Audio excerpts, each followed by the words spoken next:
Okay, so tonight's program is on reading food labels, and the label you see here come from the real life book, um, and there's just a couple of pages on understanding nutrition facts on that, and then this came from the My Day One book, so it helps you get started on basic reading labels. So we're just going to leave this up here while I read through all the different things on the label, and then we'll have a discussion at the end. Okay, so many of us have been looking at food labels for years, but do we really know what it all means? You can use the nutrition facts label to help you with food choices and meal preparation. All right, so in the My Day One book on page 8, gets you started on how the layout of the food label, and then the real life book continues with information. So the updated food labels list nutritional information in a way that's easier for you to understand in amounts closer to what you might eat in one sitting or for one serving. For packages with many servings, that could be eaten at once, there are 2 labels. Let me find something. And I'm just going to show you this real quick. Maybe. Okay, such as this right here. This is a pack of ramen noodles. So it shows the calories per serving, which is a half the noodle block with half the packet of flavoring. And then it also shows per container, which is actually 2 servings, which is 370 calories versus 1 serving, which is 191. So some containers you see will have multiple columns like this, and you can see that the facts here, there's 1 column for per serving and then 1 column per container. Okay. So labels like cereal, for instance, have amounts listed for cereal, and then another column where when you add milk, some of it says whole milk, some of it says 2% or 1%. So just, when you're reading the calories, just make sure that you read the amount that you're eating. So there are food labels. There's labels for food that you prepare. And I also have one of those right here. So this is the rice side. So this shows you half a cup serving for the packaged food, and this is once it's prepared. So you just have to make sure that you pick up the right calorie count or the right information on if it's prepared or if you're counting it before it's prepared. Okay, so let's start with the serving size. Okay, so the serving size here, and it's gotten to where it's bolder in this area. The serving size and the calories is bolder, and the information on the left side of the label tells you the total of the different nutrients in 1 serving of the food. So use these numbers to compare labels of similar foods.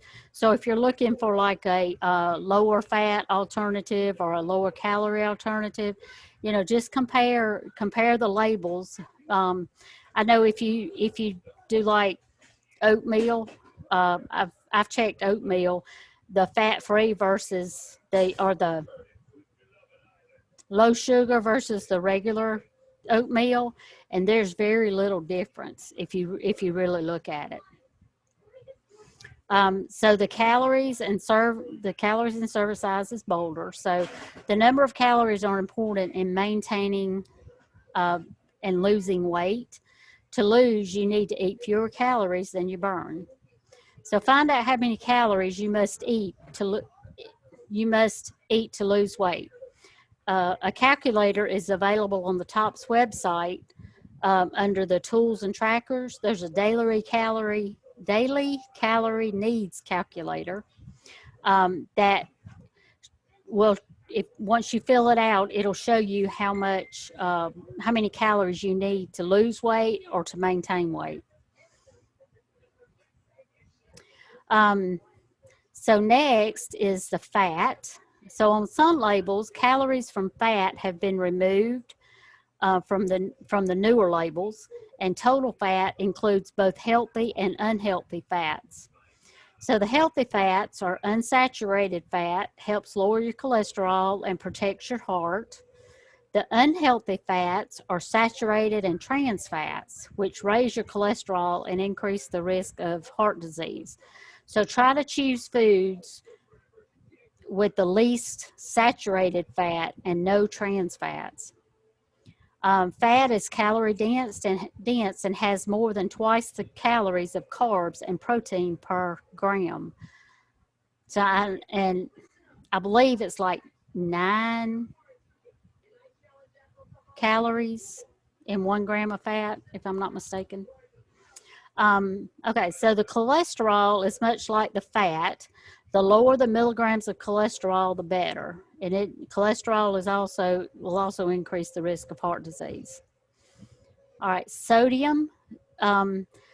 Sodium is hidden in many foods like salad dressings or canned soup. If you have high blood pressure, pay close attention to the high sodium foods.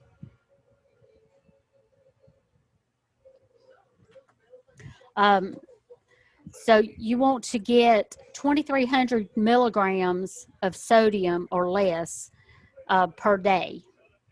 So many processed foods and frozen dinners have large amounts of sodium. So when you're eating canned soup or the frozen dinners that you buy, pay really close attention to the sodium. So, I mean, like ramen noodles, you think it wouldn't be bad?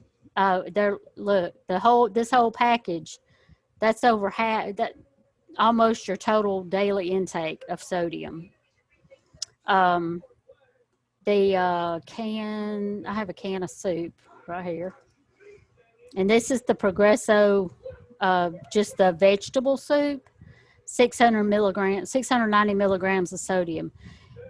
And when I eat this, I usually pour off half of the soup so you have more vegetables and not a whole lot of soup. This is actually tomato soup, not vegetables. But a lot of the soups that you get that's already prepared, you can pour off the extra soup part, and it cuts down on some of the sodium too. It's hard to judge how much, but it can cut down. But you see this tomato soup, how low it is in fat. So this is probably would not be a bad lunch for this whole container. I mean, it's only 200 calories too. So, all right. So total carbohydrates, and nowadays that's what people look for, is those carbs.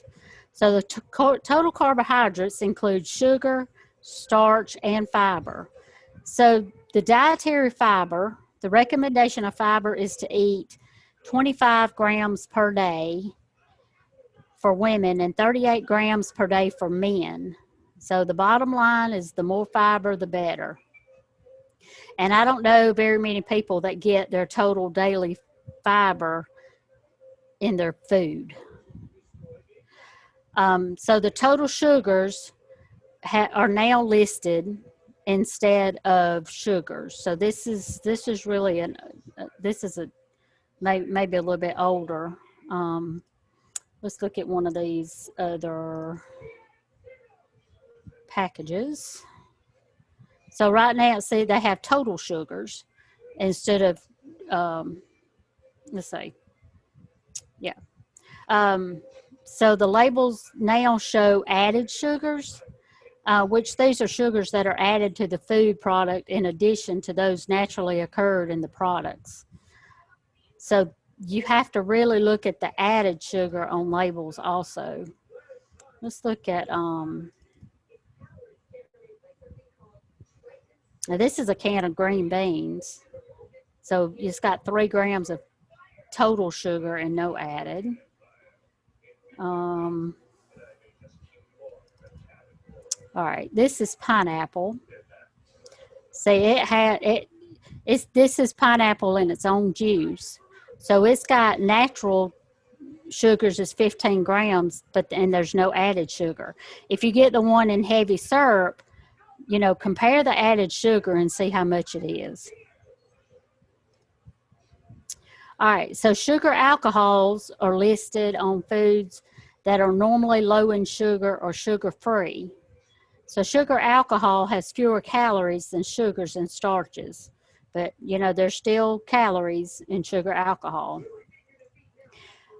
Always check the labels for the grams of total carbs and calories, and check your blood sugar to figure out how specific carbs affect you. Sugar alcohols may affect you different than the regular sugar. So eating too much of some nutrients may increase the risk of certain chronic diseases. So carbs, cholesterol, and sodium, you know, can all increase different diseases such as high blood pressure and heart disease and things like that. Protein. So everybody's looking at what today? Low carb and high protein. That may or may not work for you. You just have to test it out. So the protein, the biggest difference among foods in the group in the proteins is how much fat they contain. For the vegetarian and proteins, whether they have carbohydrates. So, you know, of course, chicken is going to have more carbs than, say, fish. So, there's sirens outside my house. So fish is mostly protein, less carbs. So you just have to pay attention to, you know, the different kinds of proteins that you eat. So this is canned white chicken. All right, so it's got 13 grams of protein, but there's only 1 carb. So you could probably eat this whole container in one, you know, for lunch, the whole container, and you've got maybe 120 calories. And it's not bad in cholesterol and sodium, so you know that's a pretty good lunch there. All right, so then we have vitamin A and C is no longer required to be listed. So sometimes you may not see the vitamin A and vitamin C on some labels. The food labels will now require vitamin D, calcium, and iron. So it would look something like this. Let me make that bigger so y'all can see it. So now it doesn't have vitamin A and C in it. So the adequate amounts of dietary fiber, vitamin A and C, calcium, and iron in your diet can improve health and reduce the risk of some diseases. So the bottom footnote here was updated to better explain the percent daily value. This tells us what amount of nutrients in a serving of food contributes to the daily diet of 2,000 calories. So less than 5% daily value is low and 20% of daily value is high. So if you look here on this side, so anything less than 5% is good, and anything over 20% is bad. So I don't know what this container is that they're getting this off of, but, you know, people that are diabetic probably need to stay away from it. So when reading labels, don't forget to read the ingredients. So ingredients are listed in order by weight, with the first ingredient being the highest amount in the food. So let me, oh, did I close my thing? Hold on, let me go back.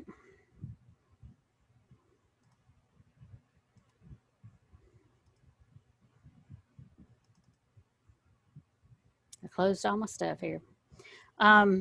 So if you look at the can of beans again, the ingredients are green beans, water, and salt.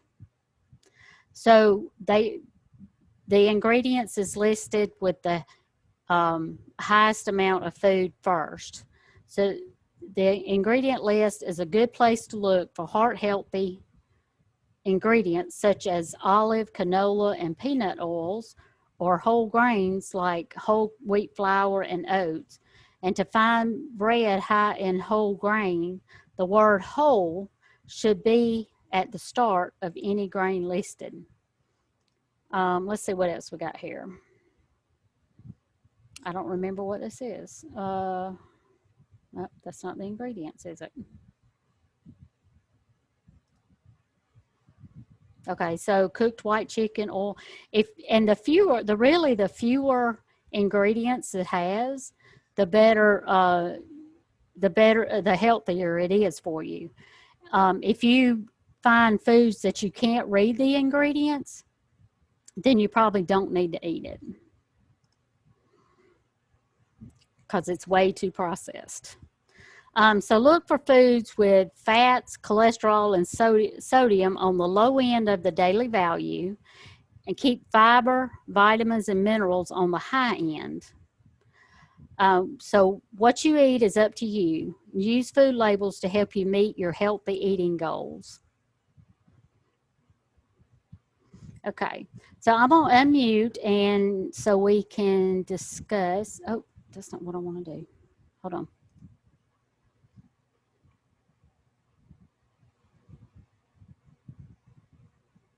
Let's see. I think I'm going to unmute all of you. Or maybe not. Okay, so I'm going to stop my screen share. Okay. So does anybody have anything they would like to add? Under ingredients, a lot of times you'll find allergies, like I'm gluten intolerant, so it'll list wheat and other things, like sometimes people are allergic to nuts. Right, and milk. I think they list milk and soy also, and nuts. Yes. Mm-hmm. And that's good, because a lot of times it's hidden in there that you don't really think about it. That's a good point.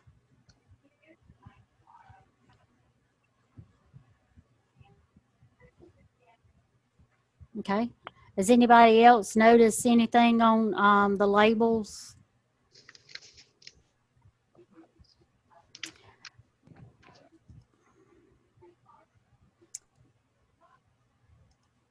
All right, let me bring my screen back up. I'm going to look at a couple of labels here.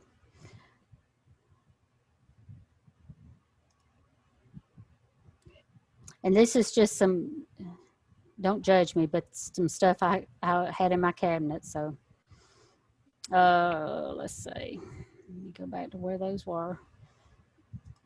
For some reason, I keep closing it. That was a great group of labels that you showed us.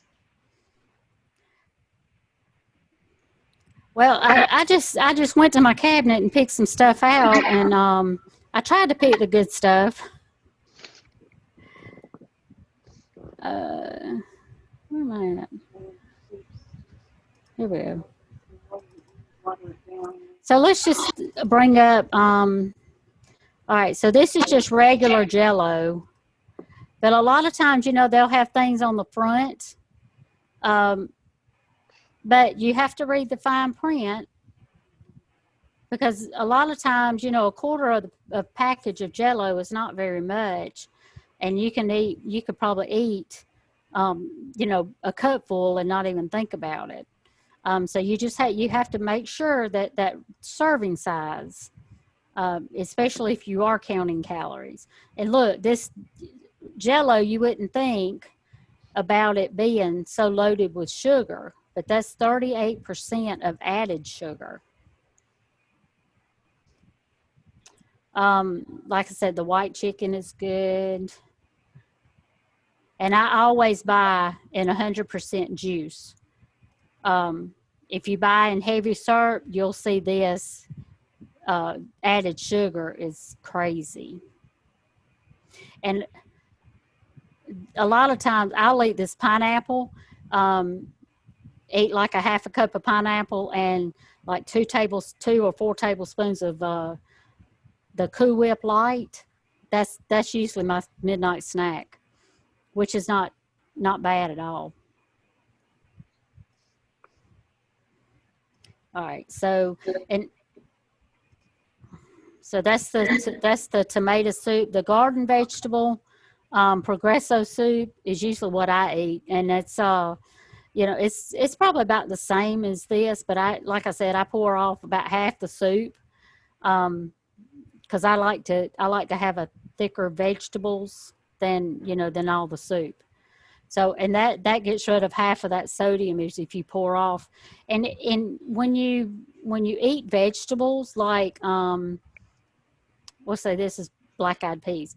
If you buy canned vegetables like this, if you'll drain them and pour some of the juice off and wash it and then season it like you want it, you'll get rid of a lot of that sodium also.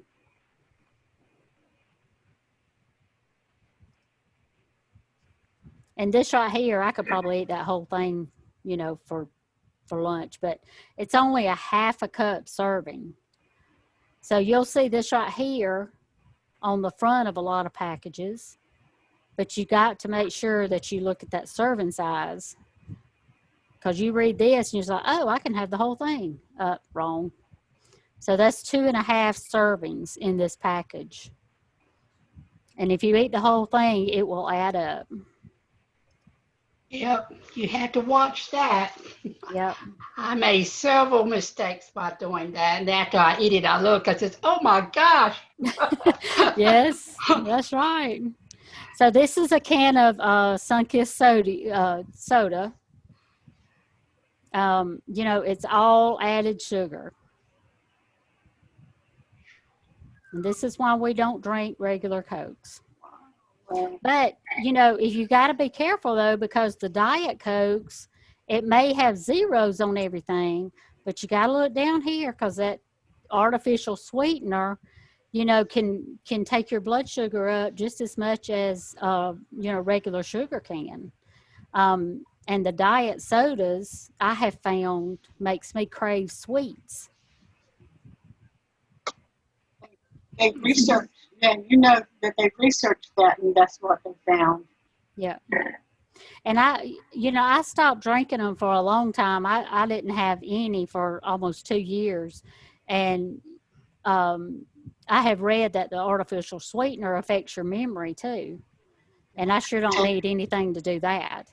So, yeah, aspartame. Mm-hmm. But I usually drink maybe 1 a week now, just to get that, I don't know, flavor.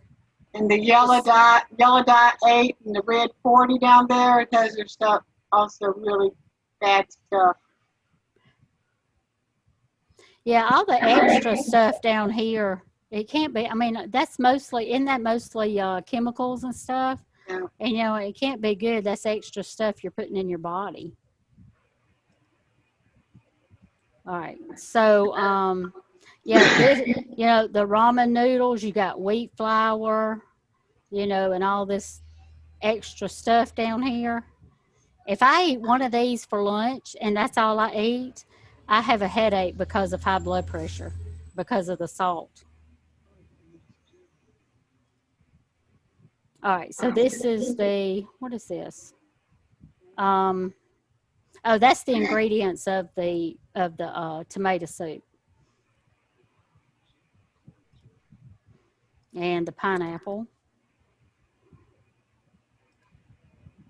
And green beans is always good for you because you can have, you can have half this can and on your plate, and it's nothing bad. And there again, it's got 140 milligrams of sodium per serving. If you wash them off before you cook them, you can wash a lot of that sodium away. All right, and this is the chicken. It's got cooked white chicken and water. Salt, modified food starch, and sodium phosphates. Okay. Okay. Anybody else want to add anything? We eat a bunch of our vegetables frozen, where they come pre-packaged, and we get them from Sam's, like four bags in one big thing or whatever. Mm-hmm. And supposedly, with the quick frozen, so they protect the nutrients. Right. And we found that's a good deal. It doesn't have the extra sodium in it. Right. Yeah, I heard that if you buy the quick frozen vegetables, it's almost as good as buying fresh. And I buy a lot of frozen vegetables like that too. We will take like the tomato soup or whatever, and then add a lot of the frozen mixed vegetables to it, and they'll dilute our soup. So that's diluting the sodium from putting the veggies, getting more veggies, sneaking the veggies in.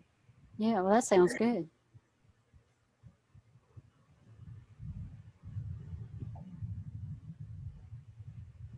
Okay. All right. Anybody else want to add anything? No. No? Okay. All right. Okay, so I'm gonna go ahead and stop the recording, and then we can discuss. Let's see. Stop recording. Check us out at www.tots.org.